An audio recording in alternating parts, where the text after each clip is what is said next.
Gimana dugal micro bi demal.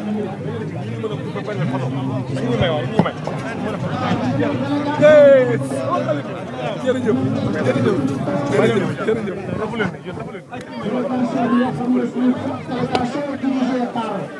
Cheikh Abdou Bara Dolly Mbacké honorable député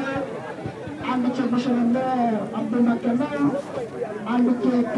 Serigne Souleymane Assane Mbacké Assane Mbacké bu Serigne Fallou Mbacké bu Serigne Fallou Bara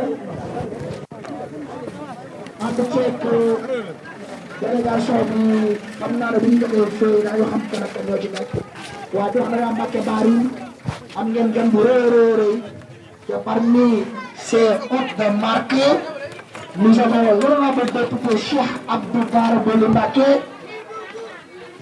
Cheikh Thioro Mbacké l'infatigable bokk ci Pastef nekkal fi Ousmane Sonko waaw ñu ne gars ngeen tàccu leen waaye tàccu leen waaye gars tàccu leen waaye tàccu leen ah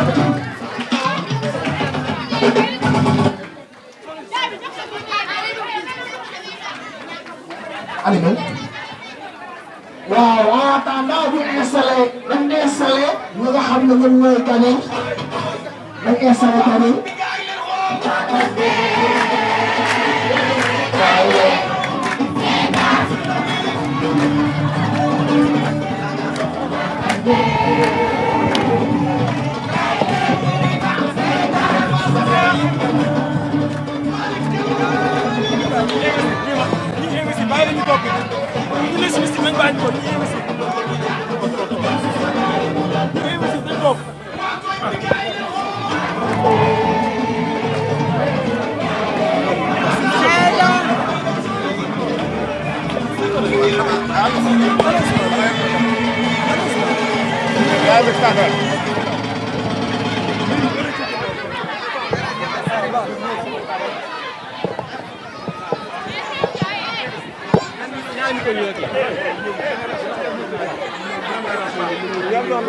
waaw di wax ne waa Mbacké Bari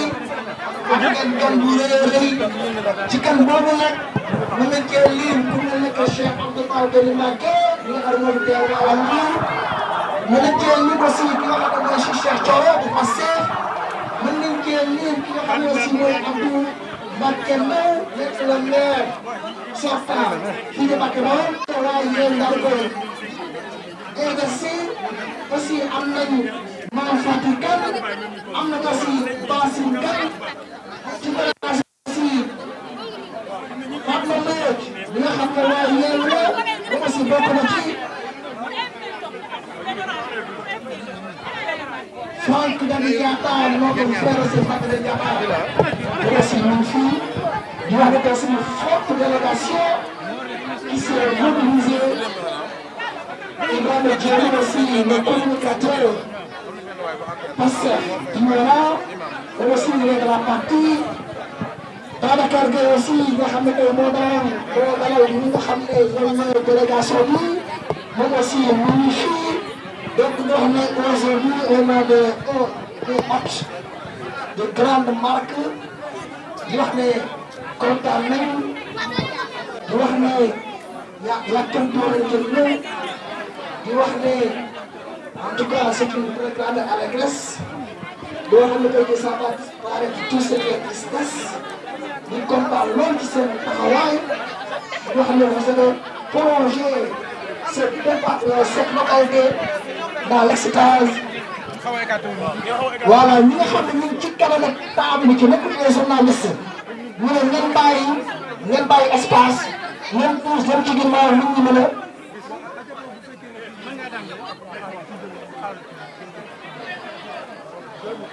waaw di wax ne fédération Mbacké aussi def nañ terrain bu am solo fédération PDS bu Mbacké ci kanam Bassine Kane nekk une investie waaw ñu ne d'abord ñi nga xam ne ñoo nañ jox gane bi toog ay gan ñoo fi ñëw jox leen gën a ñu toog. yéegal na kii verre bi rek. jox leen gën a ñu toog. tëj na ko. waaw yii moom c'est pas important. jox leen gën a ñu daa mel ni day dem. fan la jëm. fan la jëm. ñu nekk ci kanamu table bi lañ doo wax ak kii Baye Fall ah. ñu nekk ci kanamu table bi lañ déplacé wu. ñu nekk ci kanamu table yi. waaw ñu nekk ci kanamu table lañ déplacé wu. ma teg ci également les suppléants Khadim Tall teg ci Mame Fati Kane dëkk ci commune bi suñu ndaje bi tey nag dafa am importance lu tax ndaxte c'est la première activité bu ñu commencé dañoo répartir la commune de Mbacké en comité zonal fas yéene dugg dans toutes les zones de la commune de Mbacké ñu tàmbali ko tey fii Mbacké Bari Njakalak Mbacké Mourid ak Mbacké Dimb dañuy ziar bu baax a baax Mor Sow ndaxte tey moo ñu accueillir fii ànd ci avec tous les responsables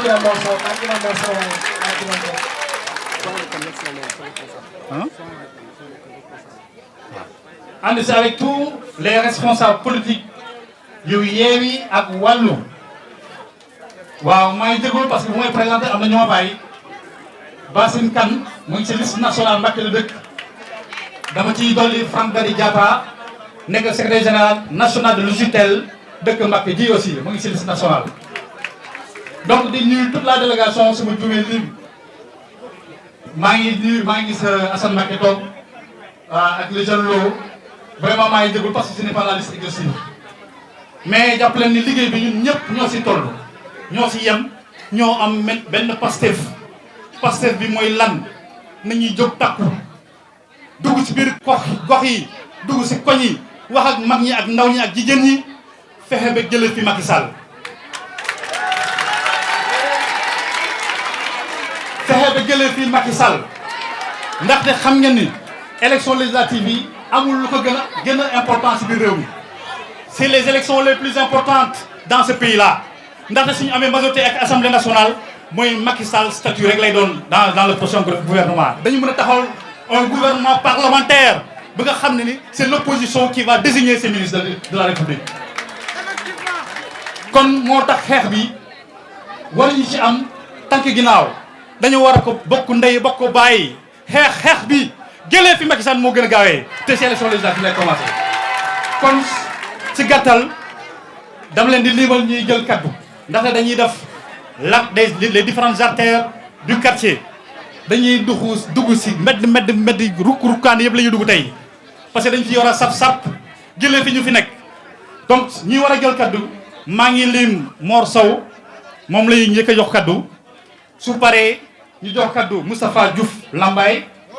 su paree teg ci l'honorable député Abdou Bara Dolly Mbacké mooy tëj jërëjëf. waaw di wax asalaamaaleykum di wax ne ni ko monsieur Diallo waxee sans tarder dañuy commencer waxtaan bi ndax am na leneen loo xam ne moo ñuy xaar am na leneen lu ñuy xaar loo xam ne tey jii nii moom la ñu war a gaaw daal koy doxal mu gaaw benn yoon donc ki wax léegi monsieur Diallo moom fii la dëkk raison pour laquelle mu daal di accueillir ñi nga xam ne ñoom ñooy gan yi ñu ne ngeen aaj monsieur Diallo bu baax a baax a baax a baax donc sans tarder dañuy wax jox Mor Sow mu daal ci sànni kàddu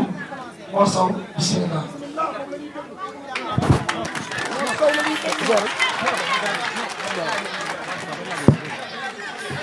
salaamaaleykum waa zone Mbacké Bari ak Mbacké Dimb ñii waa Touba dañoo am benn programme seen programme en est ñu ñëw ak seen logistique fekkee seen première ouverture Mor Sow lañ fiy xaar mu wax ñi des ñëpp pour les orateurs ñu kon ne waa Touba dekkaat seen liggéey loolu la.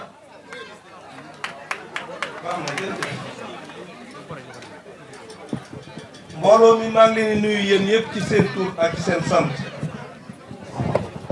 di commencer nuyoo bi di ñaanal Serigne Mountakha Mbacké mu yàgg fi lool te wér man nag waa Mbacké ak waa Mbacké Dimb mënuma leen a fay waaye dama leen di ñaan rek ñaari combat laa leen di ñaan benn bi nag mooy législative yi ñu jëm le 31 juillet 2022 te suñuy candidat toog nii lim nañ leen léegi xañ na ajeetut ñu di ci jaar waaye li ma bëgg a njëkk a wax mooy liste bi liste wàllu la ak yeewi liste wàllu la ak yeewi Ablaye Wade moo ko jiite di taalibe bu mag bi ñoom Ousmane Sonko topp ci di taalibe yu ndaw yi kon nag liste boobu mooy liste bu valable bi mooy bii ñu yore man nag li ma daan wax ci élection rek moom laa leen di wax malheureusement nag élection bi passé gis ngeen ni mu demee bi élection yi am maanaam des weer lañ ma jàpp ngir ñu bañ a gagné élection yi xam nañ ci dara maire am na lum ci expliqué bi am na loo xam ne ni moo ci des li ci des nag moom laa leen di ñaan le 31 juillet balay 14h ñun ñu pare ak ñoom man loolu rek laa leen di ñaan 2h daal waxtu wi ñu añ ñun nañ pare ak ñoom loolu nag ku ko wax fii ci Mbacké ak Touba dana neex a dégg ndax am na koo xam ne nii bëgguma koo tudd kenn jubluwu ko fii ñi jublu daal te tànn leen tête de liste baa ngi nii toog di Serigne Abdou Mbacké Bara Dolly yéen waa Mbacké ak Touba nag yéen a dàqoon a sot ci àdduna gis ngeen niñ ko néewalee woon doole man mii di wax ak yéen te may seen nit fekk na ma ci kaso bi ñaari yoon jox ma fa xaalis bu bari waxtaan ak man la ma gën a neex ci ay qualité am nag mooy dafa am keneen ku sant Bousso kum doon laajte ñu andil ko keneen ku sant Bousso mu ne ñëpp benn lañ ci man ñu wool ko kooka mu ne kiñ ko njëkk a wool toogal yëkkati xaalisam tamit daal koy jox ñu dugal ko ci kontam loolu nit ku mag moo ko man kon nag dama leen di ñaan bu leen kenn nax am na nag lu ñuy waaje wax naa Yewwi amu fi liste Yewwi listam li ma leen wax léegi moog Wallu ñoo ko bokk taalibe bu mag bi moo nekk ci photo yi mooy Ablaye Wade ñëpp xam ko taalibe yu ndaw yi topp ci ñu door gaañi balay 14h incha allah boobu mooy combat bu njëkk bi bu ñu combat bu njëkk bi ree sax ak may jàpp combat bu njëkk bi bu ñu leen battre ba pare deuxième combat bi 2024 mais bu ñu paree le 31 juillet rek du ñu noppalu moom aljanna moom lañ koy defee te yàlla na yéex dañuy enchaîner rek balay 2024 waa ji abal ñii ñoo war a yore assemblée nationale gis nga liñ daan daj kon joxaat leen assemblée nationale lu yomb lay doon jaral na leen woon seen bakkan di rayante di xeex ci biir assemblée ndax dëgg ndax lu jub ndax ngor ndax njub kon nag am na loo xam ne nii jàngal ngeen ñu muy fi jom ngor jërëjëf foofu rek nag laa yem mag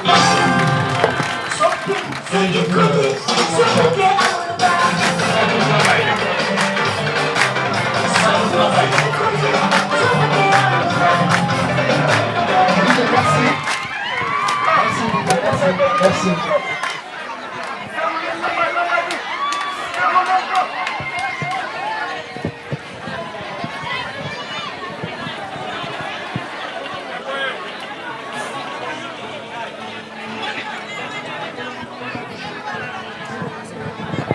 asalaamaaleykum wa rahmatullah mbokku Mbàkke mbokki Touba maa ngi leen di nuyu di leen ziar di leen jox seen wàccuwaay ak dégloo di ñaan sama kàddu fekk leen ci jàmm jël nuyoo bi teg ko ci sëñ Abdou Mbàkke Bara Dolly mu tegal nu ko ci loxol sëñ Abdou Mbàkke Ndaw mi ñu fekk si di nuyu également sëñ Cheikh Thioro le coordonnateur de Pastef di nuyu aussi Serigne Assane Mbàkke ak Moustapha Lo Junior di nuyu soxna Fatma Mbodj ak soxna si Bousso di nuyu ñëpp aussi di ñox ñëpp seen wàccuwaay di wax ne fii moom xeex fii itilaire parce que damay wax ne bu njëkk Macky Sall Jimbori la tuddoon parce que dañ ne Jimbori mbuddaari Jimbori dafa falu buur tëb di dóor ku ko deful dara Jimbori loolu vraiment ñi yàgg a danse xam nan wooy woowu Jimbori da daan falu buur di dóor ku ko deful dara Macky Sall doxalin woowu la amoon ba tur wi daf ko ñu naan ko Jimbori waaye nag xeeb na dóore gi fi ne nii may wax ak yow day reyee semaine bii rek rey na ñetti sën ñii dañ leen a rendi ñii ñu pant leen ñii ñu xoj leen ñii ñu posone leen yéen jigéen ñi nag yéen laay waxal surtout xale yu ndaw yi parce que fii war naa nooy ba mel ni xaal ndax ñaari nit a fi nekk muy mag ak ndaw mag ñi Abdoulaye Wade lañ bëgg ndaw ñi Sonko kon leer na boo xam ne maa ngi def diagnostic bu système bi ma doon tudd léegi ndax bu kenn réere mbir ni même si di wax ne am réew adduna sax boo ci génnee mag ak ndaw dara desatu fa liste bii moo fi nekk am na ñuy sol ay t-shirt Pastef di wër ci kër yi naan na ngeen woote liste Yewwi bi di jaxase xelu nit ñi ku ci ñëw sa kër di la ko wax nee ko wool Cheikh Thioro jox ma ko waxuñu dëgg lii Cheikh Thioro nekk moom mi coordonnateur Pastef lim leen di wax loolu la Ousmane Sonko wax te Ousmane Sonko dina ñëw ci département bi yëkkati xob yi won leen ko ñaari xoba fi nekk muy mañang kase wi ak xob yi xobu lem lii mooy xobu lem bi ci des mooy mañang kese xob yi boo ko yëngalee rek da ngay dégg feri ngóor jigéen yi karaj karaj yi na ngeen ko xàmmee bi ci des fii dëkku diine la te ñi fi nekk danoo gëm Serigne Touba te Macky Sall da leen a bëgg a nax ci Serigne Touba waaye lànk leen nañ nangu ko ñu nax ci Serigne Touba ak xasida yi waaye bu ñu nangoo nax ci Macky Sall luñ bëgg-bëgg Serigne Touba nañ xàmmee Serigne bi ak Macky Sall ndax nag ku dëkk Touba wala département de Mbacké loo ñàkk-ñàkk xalaat di nga xam sareetu mbaam ak xobu Ablaye Wade wi ak Macky Sall ñett yi moom di ngeen leen xàmmee ma bëgg nag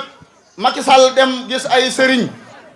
def leen ci liste bi pour bëgg ñoo nax pour bëgg nit ñi jooy déedéet sëñ Touba lu leer la wax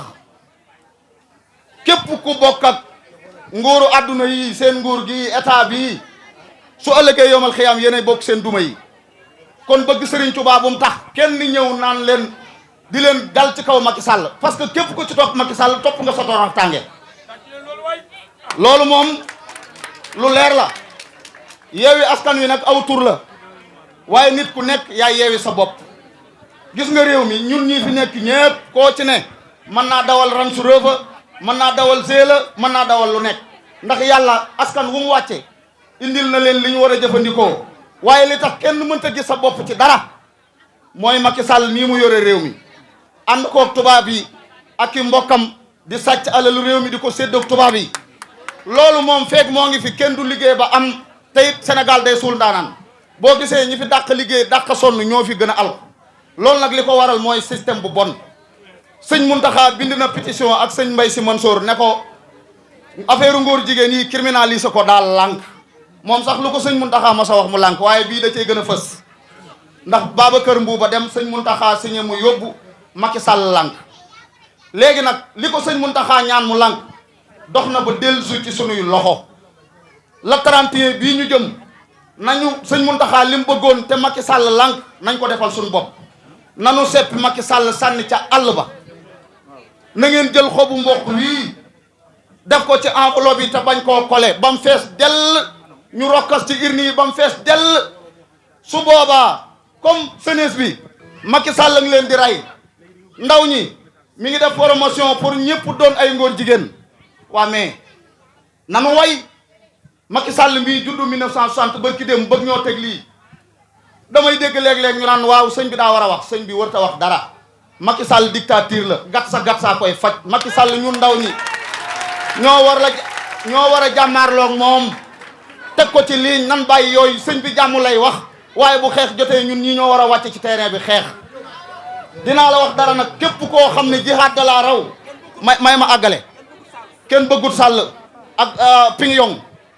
ma wax leen benn affaire tamit képp koo xam ne jihaad da laa raw wat naa ko ci Serigne Touba képp ku wax Macky Sall dëgg jihaad nga afdalul jihaadi kalimatul haq inda sultaane jahili yonent bi moo ko bind buur bu gëlëm boo ko waxee dëgg jihaad la vol de bétail bii mu criminalisé lan moo tax votam dafa nekk Fuuta bañ ko waxee 1 minute la ko def bu ñu bàyyee nag ba ngóor jigéen ñi installé wu fi yàlla day dëpp asamaan si ñun ñëpp ñu dee dem sawara na buur mosal nu boole ci aar nu te gaaw teggil nu Macky ci réew mi jërë ngeen jëf. waa di wax délégation bi Fama Fall Thialla Ndiaye Fall bokk ci délégation bi Thialla Ndiaye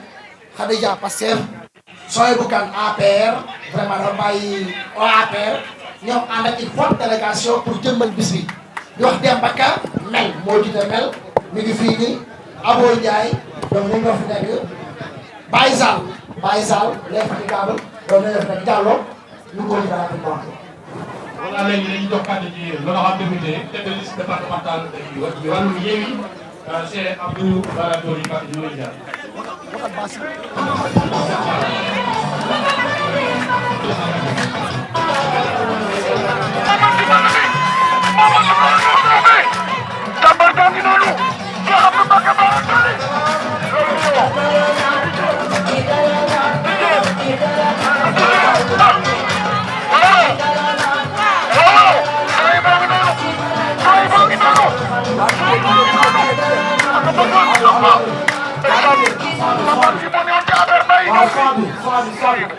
waaw dama ne dama bëgg yéen waa Mbacké ngeen tàcc ñu sa suñu honorable bi ba mu bari tàcc leen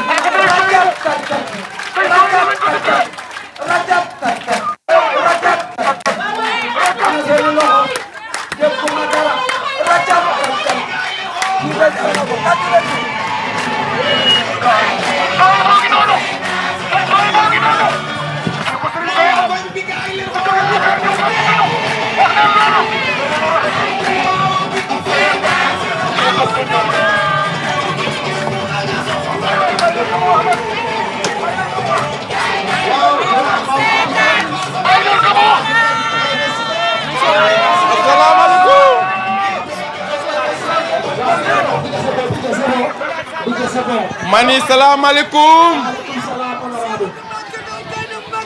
maa ngi leen di nuyu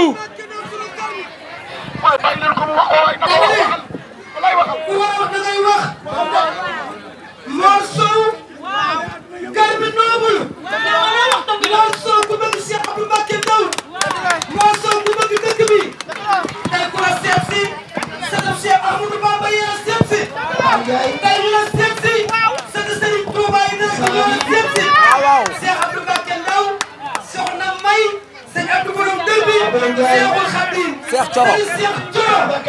Abdou Bara Dolly ku ngeen bëgg sëñ ku ngeen bëgg ku ngeen bëgg ja dëgg Mor Sow lañu bëgg waaw mani maa ngi leen di nuyu yéen waa Mbacké di leen sant bu baax ci mobilisation bu am solo bi ngeen def Mor Sow suñu xel dal na ñu ngi lay sant bu baax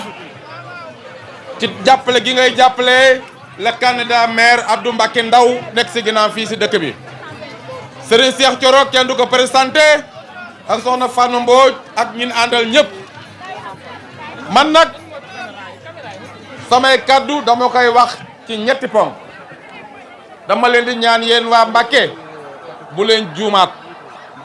juumoo ngeen bii jàll mais bu leen juumaat bii di ñëw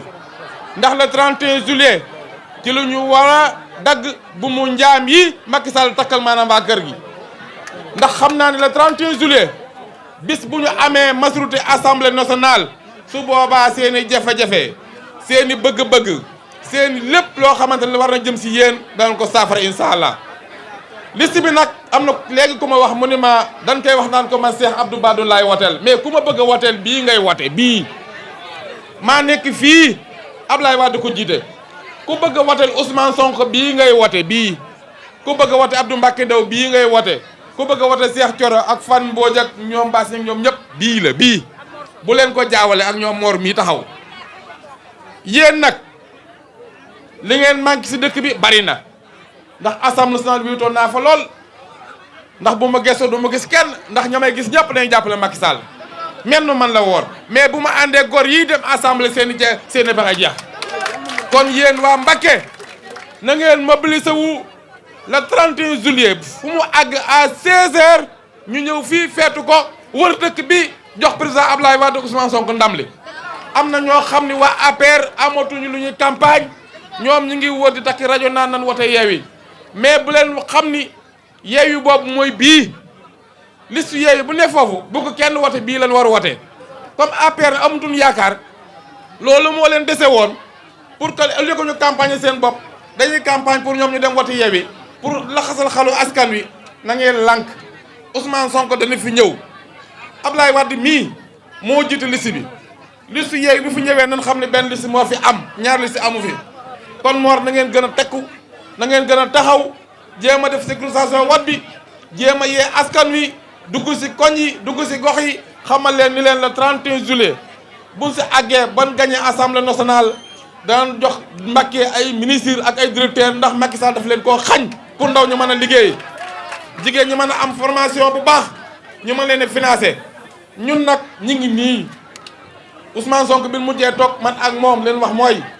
loi ngóor jigéen bi yow Cheikh Abdou Badou yaa ko war a porté boo demee assemblée nationale dinaa ko porté incha allah pour ñu jàllale ko